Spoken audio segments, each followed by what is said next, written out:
नमस्कार भाइयों।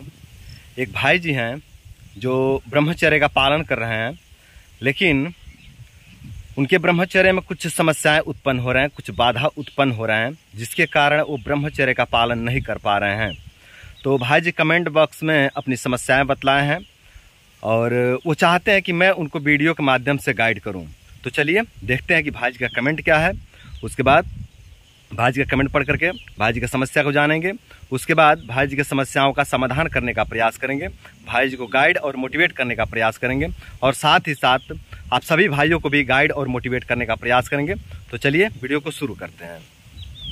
तो भाई जी कह रहे हैं कि प्लीज़ सर हमारी समस्या पर एक वीडियो बना दीजिए। मैं जब भी ब्रह्मचर्य रहता हूँ तो 20 से 25 दिन, 1 महीने तक तो ठीक रहता है। उसके बाद मेरा सीमेन पेशाब के रास्ते निकलने लगता है। फिर आगे लिख रहे हैं, जिससे मुझे बहुत कमजोरी होती है। प्लीज़ ऐसा वीडियो बना दीजिए जिससे हमारी सीमेन न निकले और मैं ठीक हो जाऊं। मतलब भाई जी कह रहे हैं कि ये जब भी ब्रह्मचर्य का पालन करते हैं तो 20 से 25 दिन तक या 1 महीने तक तो अच्छा महसूस करते हैं, सब कुछ ठीक चलता है। लेकिन जैसे ही 1 महीना पूरा होता है तो इनके पेशाब के रास्ते से इनका सीमेन, इनका वीर्य निकलने लगता है, जिसके कारण इनको बहुत ज़्यादा कमजोरी आ जाती है। तो वही पूछ रहे हैं कि कोई ऐसा वीडियो बना दीजिए, कोई ऐसा उपाय बता दीजिए जिससे हमारा सीमेन रुक जाए और इस तरह की समस्या उत्पन्न ना हो, ब्रह्मचर्य में कर पाऊँ, है ना। और भाई जी इसके कारण ब्रह्मचर्य नहीं कर पा रहे हैं। 20 दिन 25 दिन करते हैं, उसके बाद कुछ टूट जाता होगा, मनोबल टूट जाता होगा, जिसके कारण ये अपना ब्रह्मचर्य खंडित कर देते होंगे। अक्सर ऐसा होता है, हम लोग कुछ करें और उसका परिणाम सही ना आए, ना अच्छा ना आए ना, तो मनोबल टूट जाता है ना। तो यही समस्या भाई जी के साथ में हो रही है। 20 दिन 25 दिन, 1 महीना तक करते हैं और उसके बाद फिर मनोबल टूट जाता है, तो टूट जाते हैं ना, इनका ब्रह्मचर्य नहीं हो पाता है। तो हमसे समाधान पूछे हैं, है ना, और वीडियो के माध्यम से गाइडेंस मांगे हैं। तो मैं यहाँ बता दूँ कि देखिए दोस्त, ये जो 20 से 25 दिन के बाद, 1 महीने के बाद जो आपको वीर्य निकलने की समस्या होने लगती है, जो आपका सीमेन निकलने की समस्या होने लगती है, वो इसलिए होती है दोस्त क्योंकि अभी आपके शरीर के पास वीर्य को धारण करने की क्षमता नहीं है दोस्त। अभी आपके शरीर के पास इतनी क्षमता नहीं है कि वो वीर्य को एक्सेप्ट कर सके, वीर्य को धारण कर सके। अभी आप गलत आदत से बाहर निकल रहे हो दोस्त। अभी आपका शुरुआत है, ये ब्रह्मचर्य का शुरुआत है, समझ रहे हैं, जिसके कारण आपके शरीर के पास वीर्य को होल्ड करने की क्षमता विकसित नहीं हुआ है। अभी ये शरीर की जो आदत बनी है वो वीर्य को अधोगति करने की, मतलब बाहर की तरफ निकालने की आदत बनी हुई है, ठीक है। तो अभी जो है कि शरीर पहले वाली आदत पर ही चल रही है, समझ रहे हैं, पहले वाली आदत पर शरीर चल रही है, या ऐसे कि शरीर के पास आदत भी नहीं है वीर्य को धारण करने की, है ना, जिसके कारण सीमेन जो है कि डिस्चार्ज होने लगता है, आपका वीर्य पेशाब के माध्यम से निकलने लगता है। तो दोस्त आप घबराइए मत, आप निरंतर अभ्यास करते रहिए। आप घबरा करके और उदास होकर के, निराश होकर के ब्रह्मचर्य को मत छोड़िए, ब्रह्मचर्य को खंडित मत करिए। आप इस पर निरंतर बने रहिए दोस्त, निरंतर आप अभ्यास करते रहिए। धीरे धीरे आपका शरीर जो है ना वीर्य को धारण करने की आदत बना लेगी और वीर्य को धारण करने की क्षमता भी विकसित कर लेगी। पर ये धीरे धीरे होगा, आप निरंतर अभ्यास करते रहेंगे।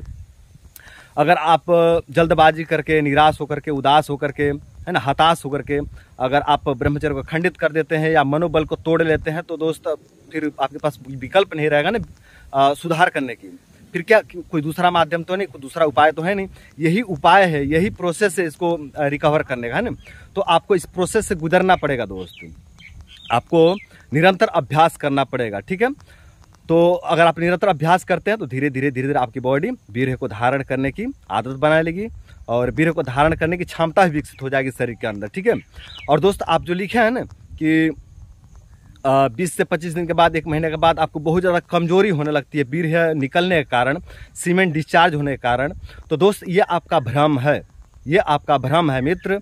जो 20 दिन के बाद, 25 दिन के बाद, 1 महीने के बाद या 1.5 महीने के बाद जो कमजोरी महसूस होती है ना, वो सीमेन निकलने के कारण कमजोरी महसूस नहीं होती है दोस्त।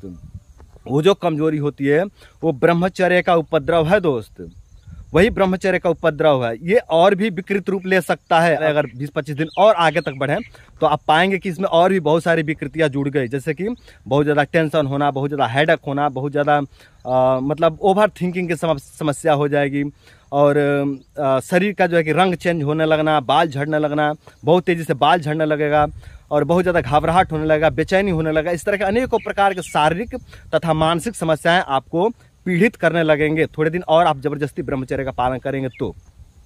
ऐसा इसलिए होगा क्योंकि ब्रह्मचर्य का जो उपद्रव है ना, ये अपने प्रचंड रूप में आ जाएगा अगर आप थोड़े दिन और जबरदस्ती ब्रह्मचर्य का पालन करते हैं तो। उस स्थिति में तो मतलब एकदम मतलब आत्महत्या करने का जो है कि इच्छा प्रकट होने लगता है। इतनी ज़्यादा मानसिक शक्ति दुर्बल हो जाती है ना कि जीने का मन नहीं करता है, बिल्कुल हताश निराश उदास हो जाता है, बिल्कुल एकदम मतलब कुछ भी समझ में नहीं आता, मन करता है कि इस जीवन को ख़त्म कर लिया जाए, कुछ नहीं है इस जीवन में, एकदम मतलब पूरा डोपामाइन लो हो जाता है दोस्त, और पूरी शरीर की एनर्जी खत्म हो जाती है। डोपामाइन लो होने के बाद ना शेर से शेर व्यक्ति भी ना बिल्ली बन जाता है दोस्त। खूब बल है, खूब ऊर्जा है, खूब एनर्जी है, और अगर उसका डोपामाइन किसी कारण से उसका डोपामाइन लो हो गया ना तो उसका सारा बल ही खत्म हो जाता है। देख लीजिएगा, जमीनी स्तर की बात कर रहा हूँ, आप किसी व्यक्ति को देख लीजिएगा जिसको अगर कोई उदासी आ जाए, भले ही उसके पास शरीर खूब बढ़िया है, खूब बलवान है, खूब हष्ट पुष्ट तंदुरुस्त शरीर है, लेकिन किसी कारण से किसी भी कारण से उसके मन में उदासी हावी हो जाए, है ना, उसके मन पर उदासी हावी हो जाए, है ना, तो उसका पूरा शारीरिक बल ही नष्ट हो जाएगा। कुछ समय के लिए उसका पूरा बल ही काम नहीं करेगा, एकदम निराश उदास हो जाएगा, एकदम ऊर्जाहीन होकर के बैठ जाएगा, है ना। तो बलवान से बलवान व्यक्ति के साथ भी ये समस्या होती है कि जब उसका डोपामाइन लो हो जाए, किसी भी कारण से अगर उदासी आती है ना दोस्तों, डोपामाइन का स्तर नीचे हो जाता है। चाहे किसी भी कारण से अगर उदासी आती है, मन पर आघात लगता है ना, मन पर चोट लगता है और मन उदास होता है, दुखी होता है, तो डोपामाइन का स्तर पूरा नीचे चला जाता है। और जब डोपामाइन का स्तर नीचे जाता है तो व्यक्ति पूरा ऊर्जाहीन महसूस करने लगता है, उसके अंदर ऊर्जा ही नहीं रह जाता है, एकदम पूरा बलहीन हो जाता है, एकदम जैसे लगे कोई बल ही नहीं बचा है, कोई मतलब शरीर में जान ही नहीं बचा है। तो ये समस्या होती है बलवान लोगों के साथ में, है ना। बलवान लोगों के साथ भी ये समस्या होती है। तो आप तो कमज़ोर हो मित्र, आप कमज़ोर हो, और जब आप ब्रह्मचर्य का पालन करते हो दोस्त तो आपका डोपामाइन का स्तर नीचे जाता है, मतलब ब्रेन का रिकवर होता है दोस्त, शरीर का रिकवरी होता है, ब्रेन का रिकवर होता है ना। तो उस दौरान शरीर में बहुत से कार्य चलते हैं, बहुत से उथल पथल मचते हैं ना। उस उथल पथल में जो है कि डोपामाइन कभी नीचे जाता है, कभी ऊपर जाता है, कभी नीचे आता है, कभी ऊपर जाता है। तो उस जो ऊपर नीचे हो रहा है डोपामाइन, इसको आपको थोड़ा समझना पड़ेगा ना। जब ऊपर जाएगा तो बहुत आपको अच्छा लगेगा, खूब खुशी मिलेगा, खूब आनंद मिलेगा, आप प्रसन्न हो जाएगा, मस्त हो जाएंगे, और आपको लगेगा कि इस दुनिया में मुझसे ज़्यादा खुश कोई मनुष्य है ही नहीं, मैं ही इस संसार का सबसे खुश मनुष्य हूँ, सबसे खुश व्यक्ति हूँ, सबसे खुश प्राणी हूँ, है ना, और बाकी सब दुखी हैं, ऐसा आपको लगेगा। और जब डोपामाइन का स्तर नीचे जाएगा तब आपको लगेगा कि इस संसार का सबसे अभागा मनुष्य मैं हूँ, मुझसे ज़्यादा अभागा, मुझसे ज़्यादा कमज़ोर, मुझसे ज़्यादा नालायक कोई व्यक्ति इस संसार में नहीं है। तो इस तरह का महसूस होता है दोस्त, ठीक है। तो ये सब मैं आपको समझाने के लिए एक उदाहरण दे रहा हूँ कि ये जो आपको कमज़ोरी महसूस होने लगता है ना 15 से 20 दिन के 1 महीने के बाद, है ना, ये ब्रह्मचर्य के उपद्रव के कारण कमजोरी महसूस होता है। ब्रह्मचर्य का उपद्रव या फ्लैटलाइन जो भी कह लें, है ना, तो ये जो है ये ब्रह्मचर्य का उपद्रव है दोस्तों। तो सभी भाई समझ लीजिएगा, किसी एक भाई के लिए नहीं है। जब भी मैं इस तरह का वीडियो बनाता हूँ तो इसलिए बनाता हूँ ताकि एक वीडियो के माध्यम से बहुत से भाइयों तक जो है कि इस जानकारी को पहुँचा दिया जाए और बहुत से भाई इसको फॉलो करके अपने जीवन को सुंदर, सरल और सफल बना लें। तो सभी भाई ध्यान देंगे, इस वीडियो को ध्यान से देखेंगे, समझेंगे। अगर आपके ब्रह्मचर्य में इस तरह की समस्या आके जा चुकी है तो ठीक है, आप निश्चिंत रहिए, आप बिल्कुल चिंता मुक्त हो जाइए। और यदि आपके ब्रह्मचर्य में इस तरह की समस्या नहीं आई है तो आप तैयार रहिए, आपके साथ भी इस तरह की समस्या हो सकती है, आपके जीवन में भी ब्रह्मचर्य के उपद्रव आ सकते हैं और आपके भी शरीर में तथा मन में अनेकों प्रकार के समस्याएं उत्पन्न हो सकते हैं। तो आप लोग घबराइए मत दोस्त। और विशेष करके जिस भाई का एक कमेंट है उनको मैं बतला दूं कि दोस्त आप निश्चिंत होकर के ब्रह्मचर्य का पालन करिए। आप घबरा करके, उदास होकर के, निराश होकर के और मनोबल को तोड़ करके अपने ब्रह्मचर्य को मत तोड़िए। आप निश्चिंत होकर के ब्रह्मचर्य को जारी रखिए। आप बिल्कुल सही दिशा में जा रहे हैं, कुछ विकृति नहीं है, और जो वीर है आपका निकल रहा है उसको निकलने दीजिए। धीरे धीरे धीरे धीरे धीरे आपका शरीर वीर को धारण करना सीख जाएगी, कोई दिक्कत नहीं होगा। जो कमजोरी आ रही है, जो आपको निराशा उदासी आता है, ये सब भी चले जाएंगे।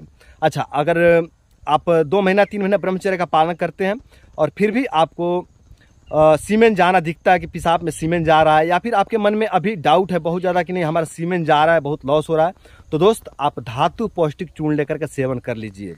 किसी भी भाई के साथ अगर इस तरह की समस्या हो रही है कि वो ब्रह्मचर्य का पालन कर रहे हैं और उनका सीमेन, उनका वीर्य पेशाब के रास्ते निकल रहा है, तो धातु पौष्टिक चूर्ण लेकर के आधा आधा चम्मच सुबह शाम सेवन कर लीजिए खाना खाने के बाद, तो ये सीमन जाने की समस्या पूरी तरह ठीक हो जाएगी। वैसे इसकी जरूरत भी नहीं पड़ेगी दोस्तों, अगर आप ब्रह्मचर्य का पालन करते हैं तो केवल ब्रह्मचर्य का पालन से ये धीरे धीरे समस्या पूरी तरह से ठीक हो जाते हैं। तो दोस्तों आज के लिए इतना ही। उम्मीद करता हूं कि इस वीडियो के माध्यम से आप लोगों को बहुत कुछ सीखने को मिला होगा, बहुत कुछ समझने को मिला होगा, और साथ ही ये भी उम्मीद करता हूं कि इस वीडियो से मोटिवेट होकर के, इस वीडियो से प्रभावित होकर के आप सभी भाई ब्रह्मचर्य का पालन करेंगे और ब्रह्मचर्य का पालन करके अपने जीवन को सुंदर, सरल एवं सफल बनाएंगे। तो आज के लिए इतना ही। नमस्कार।